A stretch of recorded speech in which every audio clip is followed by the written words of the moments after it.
ใส่พานยานต้องได้เข่งมันสั้นบกไป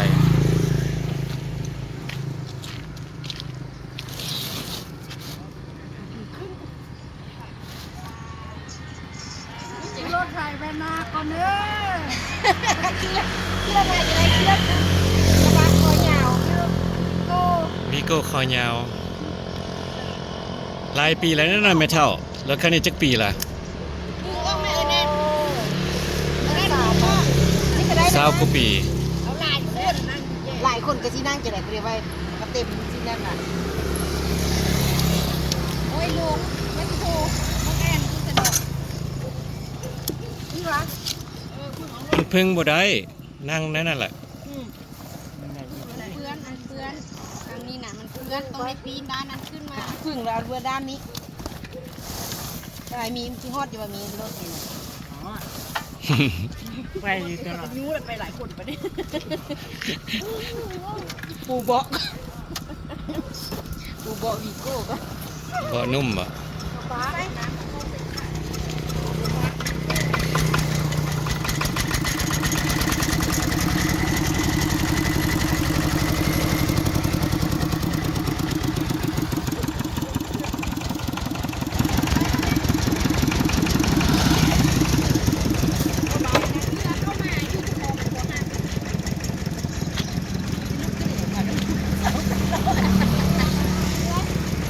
พากันไปหน้าไม่เท่า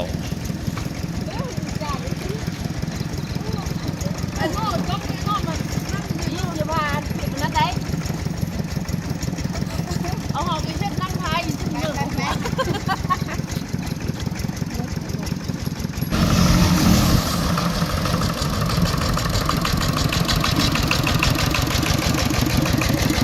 โอ้ยางทั้งหลังมันก็แฮวเนี่ยโอเคอยู่บ่ยางหลังแฮวนะมันบ่เป็นหยังบ่ เป็นยังตีนเจ้าว่ะ มันแฮวบ่เป็นหยังบ่โอเคมาขึ้นน้ำแน่ ก็ร้ายนั่งอยู่บ่นี่นั่งแบบไปนั่งแบบแบบนั้นเอามันเอานี่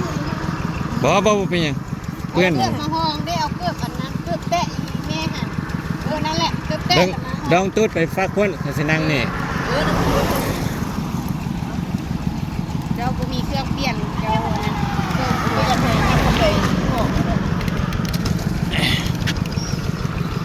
อ้าวเดิน เด็ดดีๆได้มีโดดมานี่อันนี้มันชื่อฮักป่ะเด็ดชื่อฮักป่ะโอ้ยชื่อฮักมันรถของพี่แก่เงาเจ้านักจำได้แม่จะเย็นที่แม่อ่านเขาจะไปอยู่ต่างประเทศมาคิดว่าใส่ ไปอยู่ต่างประเทศมาเลยขี่รถไถบ่เป็นวะ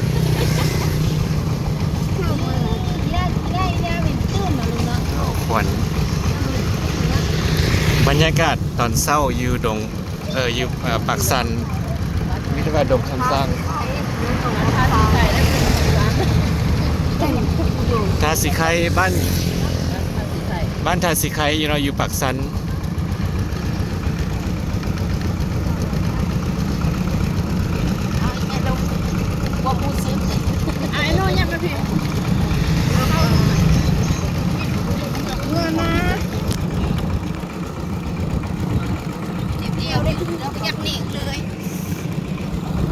ตัวเล็กเด็กรถมามีทางหลังคนทางหน้าเร็วทางลูกให้ของไปก่อนเอางบการขับเคยเวียนไม่จริงนะพี่ป้าไปครับพี่ป้า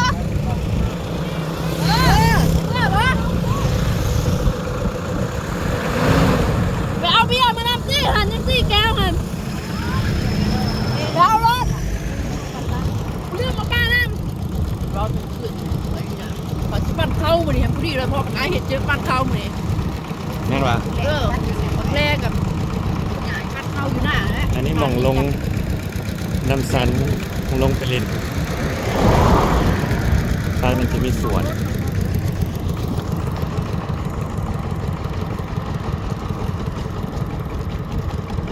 อีฟ้ามืดไปเรียกอ่ะนี่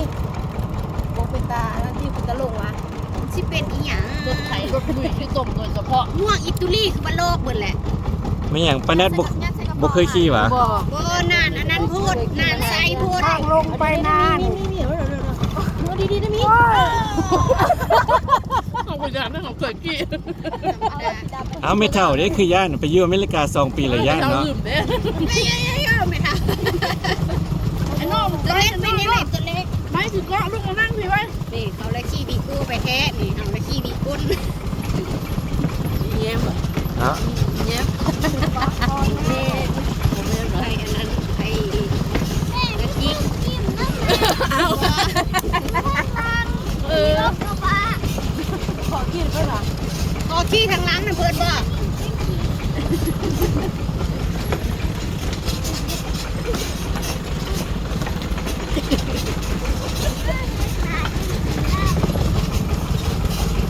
ว่าแล้วไปก่อนก็ดีด้วยน้ำหลัง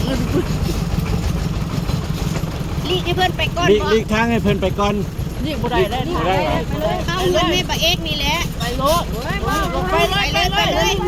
เฮ้ยยุดนี่นะยุดนี่ให้เพิ่นลีกไปยุดอยู่นี่ ไปลีกอยู่ทางหน้ามันมีบ้านทางหน้าลีก เอาเมื่อพี่นัดมานะ นัดบ่เมื่อมา เมื่อปะ ที่แบบนี้เรียกพ่อใบเงินเนี่ย เออ แบบนี้เอาดิ เขาก่อสร้างหลายเนาะ อันนี้เงินแผ่กำเสานี่นะ เงินในชาติต่าง ทราบเรากำเสาเลย ก็จิ้มแอลนี่พี่น้องนี่ดินเลยแม่อันนี้ดินก็มีขายของอันนี้เงินด้วยลูกในดินแน่ติดเงินด้วยลูกนะนวดเวลาบ่อยู่ หลังใหญ่เนาะ อย่างแรกดินมันอัดวิดีโออันนี้เลยพอปากกาเอาลงแล้วก็สิเบิ้งขึ้นเลยเซฟ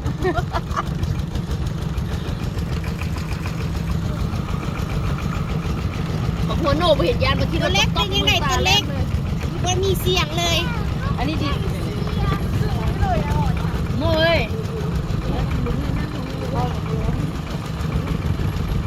อันนี้เข้าอ่ะ นี่ให้เพิ่นไปได้ โอ้ยเขากินนั่นเองไม่ต้องไปเบาเอาเงินเดี๋ยวคุณเดี๋ยวพี่ยาเว้ยมันนั่นไงเดี๋ยวผมมา ไปเองไปโลด ปั้นเข้าวะหรือปั้นเลยวะมัด มาละผมมา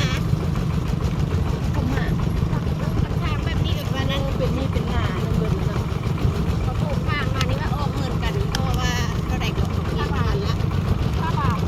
งานกระโปงเก็บเรามาให้มานาสุดที่บ้าน ส่วนสื่อยังได้ออกส่งเสร็จนะผู้ได้ไปนั้นเก็บอยู่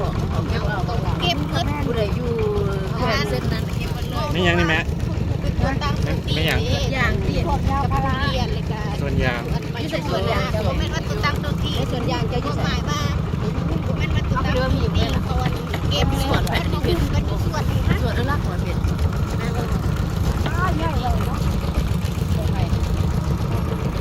สวนกกยาง เด็กของรักเมืองกันดิแม่ตัวที่ฟังโอ้มันเอาเดียบเห็นเด็บเป็น ไอ้โน่ซิ่งเลยมาสีทางดี ขอนกกไม้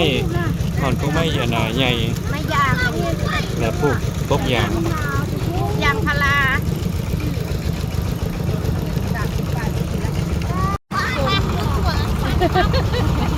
ตัวเล็กคักวะ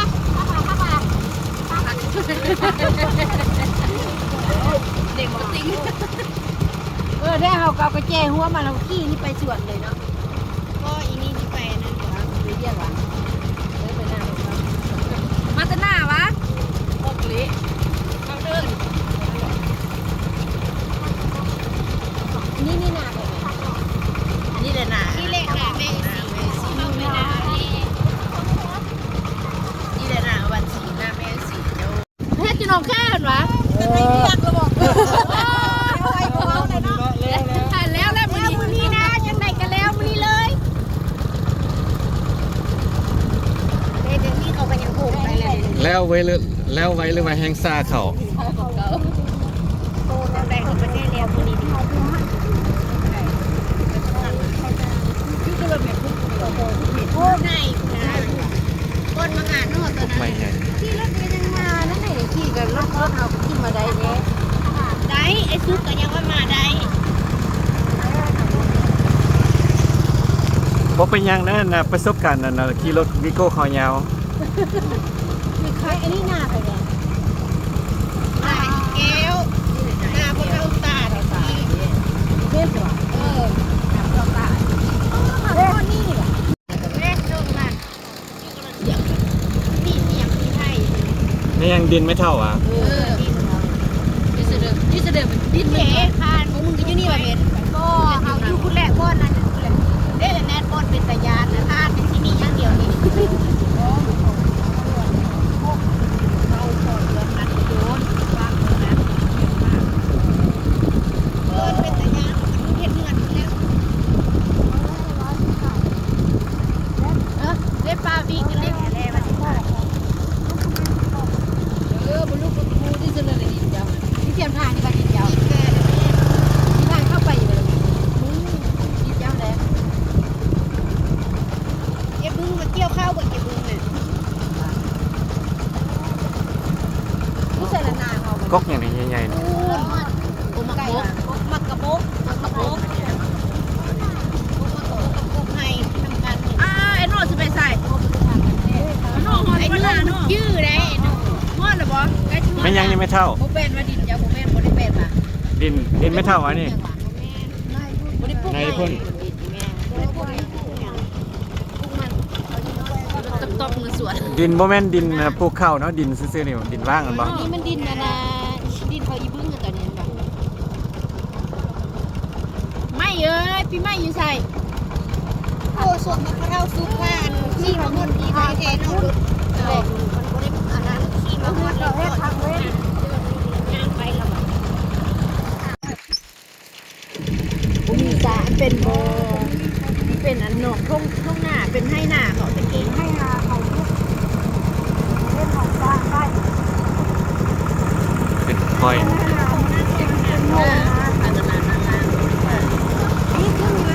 เล็กตัวเล็กโอ้มันก็กินสิยาก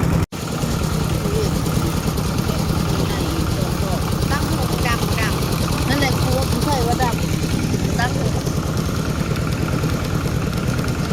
ใส่บ่ได้ดำเลยคนใส่ทำอีกไม่ทัน ไปกระแจมาน่ะล่ะ นี่น้ำโจบี บ่เนี่ยบ่มาแล้วก็บ่มีลมใส่กันบ่เราสองวัดเดี๋ยวเรานำ เดี๋ยวไปเกี่ยวข้าวหันแม่มันที่นอนบ้านละหัน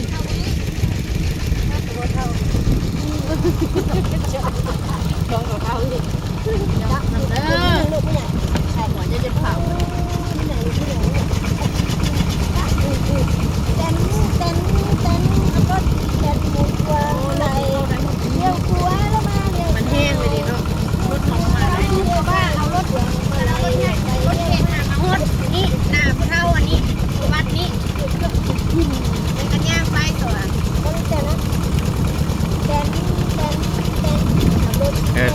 มองนี่รถกิ่งไปบ่ได้มองนี่มันพื้นมันสิ เอามาแล้วเอาไปบนเก๋งนามีเดี๋ยว นี่ขี่ถูกวิโก้มาได้สนิทสบายบรรยากาศเด็กเขามันก็เริ่มเกี่ยวแล้วพระเจ้าก็เกี่ยวเข้า ทอดเลยเนาะโตอันนั้น ยังอีกไกลบนนี้ไม่เท่า เท่น้อยหอดเข้าในทุ่งเข้าในบ้านบ้านนั่นเอง จะเล่นเงินเพราะเขาไปงานหนองทอดจะจ้างน้ำหนักเนี่ยรถใจดีปีนนี่ครับโอ้โห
ว่าเห็ดอันนี้ได้เดี๋ยวเอาลงเป็นคนก็ได้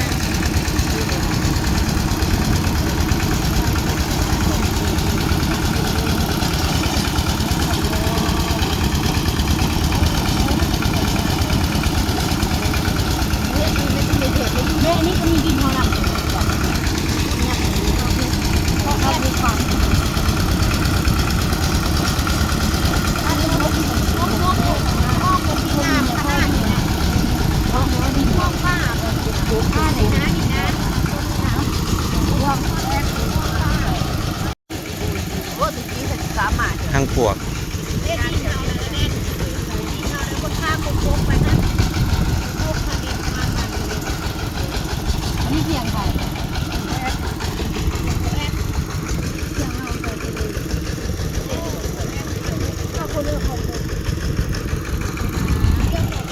นี่เป็นกำลังเกี่ยวเขา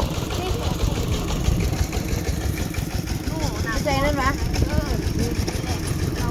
นี่เขาไปเที่ยวเรื่องแม่ไป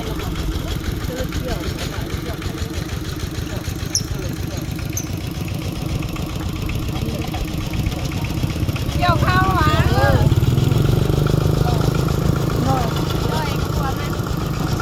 นี่เกี่ยวเข้าด้วยด้วยเดือดไอ้น้อยยับเอาไปโน่นหนาเล็กนะหนุกหนานะ ฮอดแล้วมั้ยนี่แม่ ก้อนก็ได้ ใช้เทียงไม่เท่าเท่านั้นหวะ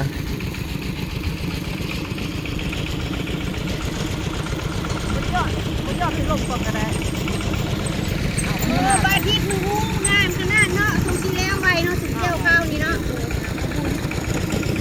เอานี่มึงเฮ็ดจะได้น่ะนี่จอดก่อนจอดก่อนลงพันยันเอาไปเลยไปเลยไปเลยเอาไปเลย